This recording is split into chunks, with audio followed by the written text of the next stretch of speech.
مولانا فضل الرحمان کی جیسور آمد، مختصر خطاب، مفتی محمد وقاص رحمۃ اللہ علیہ کے مزار پر حاضری۔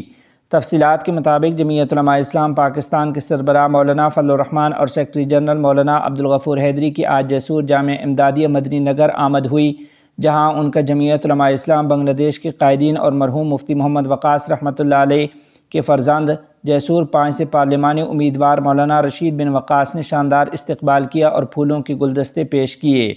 دوپہر کے وقت جمعیت علماء اسلام بنگلہ دیش کے secretary general doctor Ghulam Mohi الدین اکرام ہیلی کاپٹر کے ذریعے معزز مہمانوں کو ساتھ لے کر مونی رام پہنچے، جہاں انہوں نے مفتی محمد وقاص رحمۃ اللہ علیہ کے مزار پر حاضری دی اور دعا کی۔ بعد ازاں مولانا فضل الرحمان نے جامع امدادیہ مدنی نگر جیسور میں مختصر خطاب کیا۔ انہوں نے ادارے کے بانی حضرت مفتی محمد وقاص رحمۃ اللہ علیہ کی علمی و دینی خدمات کو خراج تحسین پیش کیا اور ان کے لیے مغفرت و بلندی درجات کی خصوصی دعا کی ہے۔ تو مولانا مفتی وقاص صاحب بھی اسی حلقے کی ایک شخصیت تھی۔ اللہ تعالی حضرت مفتی وقاص صاحب کو ان کی خدمات کا صلہ عطا فرمائے، جنت الفردوس میں اعلیٰ مقام نصیب فرمائے، اور ان کے خاندان کو، ان کی اولاد کو حضرت مفتی صاحب کی برکات سے نوازے، اور آپ تمام دوستوں کو اللہ تعالیٰ ان کے نقش قدم پر چلنے کی توفیق عطا فرمائے۔ اس موقع پر جمعیت کے مقامی قائدین اور عوام کی بڑی تعداد موجود تھی۔ جامعہ حسینیہ اسلامیہ ارض آباد میں مولانا الیاس کھمن کی آمد، اساتذہ کی طرف سے استقبال، طلباء سے اہم خطاب۔ تفصیلات کے مطابق روایتی دینی ادارہ جامعہ حسینیہ اسلامیہ ارض آباد بنگلہ دیش میں گزشتہ روز پاکستان کے معروف عالم دین متکلم اسلام مولانا محمد الیاس کھمن کی آمد ہوئی۔ مولانا محمد الیاس کھمن صاحب پیر کی صبح 17 نومبر تقریباً 7:30 بجے ارض آباد پہنچے، جہاں جامعہ حسینیہ اسلامیہ کے محتمم مولانا بہاؤالدین زکریا، ناظم تعلیمات مولانا عبدالقدوس اور دیگر اساتذہ اکرام نے ان کا پرتپاک استقبال کیا۔ اس موقع پر مولانا محمد الیاس کھمن نے طلباء علم اور علماء کے سامنے نہایت اہم علمی نکات پر مشتمل مفصل خطاب کیا، جسے سامعین نے بھرپور توجہ سے سنا۔ بعد ازاں انہوں نے جامعہ کے مختلف شعبہ جات کا تفصیلی معائنہ کیا اور تعلیمی و انتظامی ماحول پر مسرت اور اطمینان کا اظہار کیا ہے۔ لاہور میں پیر شاہ محمد کی پیر ذوالفقار نقشبندی سے ملاقات، صحت یابی کے لیے دعا۔ تفصیلات کے مطابق لاہور میں معروف روحانی شخصیت پیر شاہ محمد نے حضرت مولانا حافظ پیر ذوالفقار احمد نقشبندی صاحب سے ملاقات کی ہے۔ ملاقات کا مقصد حضرت والا کی صحت کے حوالے سے اعادت کرنا تھا۔ پیر شاہ محمد صاحب نے پیر ذوالفقار احمد نقشبندی کی جلد اور مکمل صحت یابی کے لیے خصوصی دعا کی اور ان کی دینی و روحانی خدمات کو خراج تحسین پیش کیا۔ انہوں نے کہا کہ امت ان کی شفقت، علم اور روحانی رہنمائی سے فیض یاب ہو رہی ہے، اور اللہ تعالیٰ سے دعا ہے کہ حضرت والا کو صحت کاملہ، عاجلہ، مستمرہ نصیب فرمائے۔ بریشال میں کل بڑا اسلامی اجتماع، پاکستان اور بھارت کے علماء شرکت کریں گے۔ تفصیلات کے مطابق بریشال کے دینی مدارس کے اتحاد کی جانب سے بین الاقوامی اسلامی اجتماع کل 19 نومبر 2025 عیسوی بدھ کو منعقد ہوگا۔ پروگرام صبح 9 بجے مرکزی عیدگاہ میدان میں شروع ہوگا۔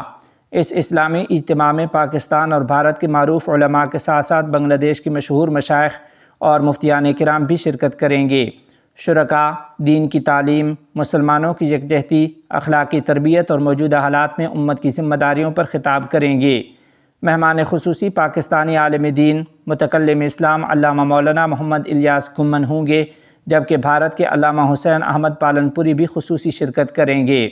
ملکی علماء میں چرمنائی کے پیر مفتی رضا الکریم، مدھوپور کے پیر مولانا عبدالحمید، مولانا محفوظ الحق، مولانا مامون الحق، مولانا ذاکر اللہ خان، مفتی رضا الکریم ابرار، مفتی فضل کریم، مولانا عبید اللہ حمزہ، مفتی سخاوت حسین رازی اور مولانا حمزہ شہید الاسلام شامل ہیں۔ میڈیا سیل کے نمائندہ رضوان الحق نے بتایا کہ پاکستان اور بھارت کے بڑے علماء کی شرکت اجتماع کو اہم بناتی ہے۔ انہوں نے کہا کہ میڈیا کی موجودگی پروگرام کی بہتر کوریج میں مدد دے گی۔ یاد رہے کہ کانفرنس کے تمام انتظامات مکمل کر لیے گئے ہیں اور بڑی تعداد میں عوام کی شرکت کی توقع ہے۔ وفاقی وزیر مذہبی امور کا جامعہ اشرفیہ لاہور کا دورہ۔ تفصیلات کے مطابق وفاقی وزیر مذہبی امور سردار محمد یوسف نے گزشتہ روز جامعہ اشرفیہ لاہور کا دورہ کیا، جہاں انہوں نے سرپرست و صدر مولانا حافظ فضل الرحیم صاحب دامت برکاتہم کی عیادت کی اور ان کی صحت کے لیے دعا کی ہے۔ انہوں نے جامعہ کے محتمم مولانا قاری ارشد عبید، نائب محتمم مولانا حافظ اسد عبید، مولانا زبیر حسن اور دیگر اساتذہ اکرام سے بھی ملاقات کی۔ وفاقی وزیر نے طلباء سے خطاب کرتے ہوئے جامعہ اشرفیہ کو بر صغیر کا ممتاز دینی ادارہ قرار دیا اور کہا کہ اس کا علمی فیضان پوری دنیا میں پھیلا ہوا ہے۔ انہوں نے کہا کہ قرآن و حدیث کی تعلیم حاصل کرنا سعادت ہے اور طلباء خوش قسمت ہیں کہ ایسے ادارے میں زیر تعلیم ہیں۔ سردار محمد یوسف نے کہا کہ پاکستان اللہ تعالیٰ کی عظیم نعمت ہے جہاں دینی تعلیم کی آزادی میسر ہے، اس لیے طلباء کی ذمہ داری ہے کہ وہ اسلام اور انسانیت کا اصل چہرہ دنیا کے سامنے پیش کریں۔ انہوں نے خواہش ظاہر کی کہ جیسے حکومت عصری تعلیم کے لیے بجٹ فراہم کرتی ہے، ویسے ہی دینی مدارس کے لیے بھی مناسب سہولتیں اور بجٹ ہونا چاہیے۔ انہوں نے کہا کہ حج انتظامات اور دینی تعلیم کے شعبے میں مزید بہتری کے لیے کوششیں جاری ہیں۔ چنیوٹ میں ختم نبوت و خدمات فاتح ربوہ کانفرنس کا انعقاد۔ تفصیلات کے مطابق گزشتہ روز چنیوٹ کے لائبریری پبلک پارک محلہ گڑھا میں ختم نبوت و خدمات فاتح ربوہ کانفرنس منعقد ہوئی، جس میں انٹرنیشنل ختم نبوت موومنٹ ورلڈ اور مختلف دینی، سماجی اور سیاسی تنظیموں کے رہنماؤں نے بڑی تعداد میں شرکت کی ہے۔ کانفرنس کا اہتمام مولانا ڈاکٹر سعید احمد عنایت اللہ کی سرپرستی اور جانشین سفیر ختم نبوت مولانا محمد الیاس چنیوٹی MPA کی نگرانی میں کیا گیا۔ اس اجتماع کا مقصد مولانا منظور احمد چنیوٹی رحمۃ اللہ علیہ کی عقیدہ ختم نبوت کے لیے بے مثال خدمات اور ربوہ کا نام چناب نگر قرار دلوانے کی تاریخی جدوجہد کو خراج تحسین پیش کرنا تھا۔ اس موقع پر چناب نگر کے نام کی تبدیلی کی قرارداد کی حمایت کرنے والے بعض سابق اراکین اسمبلی کو نشان افتخار شیلڈ بھی پیش کی گئی۔ کانفرنس میں ملک بھر سے معروف علماء، مشائخ اور سیاسی شخصیات نے خطاب کیا۔ شرکاء میں رانا ثناء اللہ سمیت متعدد موجودہ و سابق اراکین اسمبلی اور اہم سیاسی رہنما شامل تھے۔ علماء کرام میں مولانا حافظ ناصر الدین خان خاقوانی، میاں اجمل قادری، مولانا عطاء الرحمن، مولانا اللہ وسایہ، ابتسام الہی ظہیر، مولانا زاہد الراشدی، عمر عبدالحفیظ مکی اور دیگر سرکردہ شخصیات شریک ہوئیں۔ کانفرنس کے خطابات میں عقیدہ ختم نبوت کے تحفظ، ناموس رسالت صلی اللہ علیہ وسلم کے دفاع اور مولانا منظور احمد چنیوٹی رحمۃ اللہ علیہ کی علمی و ملی خدمات کا تفصیلی ذکر کیا گیا۔ مقررین نے ان کی جد و جہد کو پاکستان کی دینی و تشریعی تاریخ کا روشن باب قرار دیا ہے۔ خوست میں سالانہ تبلیغی اجتماع 2025 اختتام پذیر۔ تفصیلات کے مطابق خوست کے بلال تبلیغی مرکز میں منعقد ہونے والا سالانہ تبلیغی اجتماع دعا کے ساتھ اختتام پذیر ہو گیا۔ اجتماع کے منتظمین کے مطابق اس عظیم مذہبی اجتماع میں خوست کے علاوہ افغانستان کے مختلف صوبوں سے آئے ہوئے ہزاروں افراد نے شرکت کی، جبکہ متعدد مہمان بیرون ملک سے بھی شریک ہوئے۔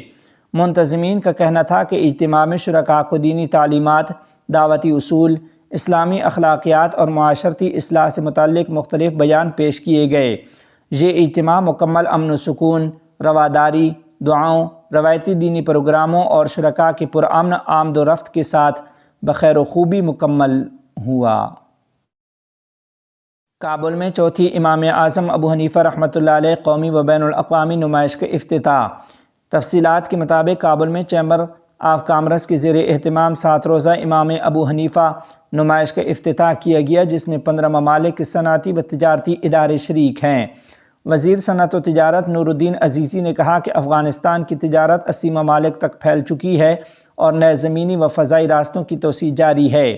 انہوں نے ایران کے ساتھ چابہار میلک روٹ کو مؤثر تجارتی راہداری قرار دیا۔ وزیر زراعت عطاء اللہ عمری کے مطابق زراعت میں میکنائزیشن اور جدید آبپاشی نظام متعارف کرائے جا رہے ہیں۔ ایرانی سفیر علی بیگدلی نے افغانستان کے لیے تمام ٹرانسپورٹ و ٹرانزٹ سہولتیں فراہم رکھنے کا یقین دلایا۔ نمائش میں مختلف شعبوں کی مصنوعات پیش کی جا رہی ہیں جو ملک کی معیشت کی مثبت رجحانات کی عکاس ہیں۔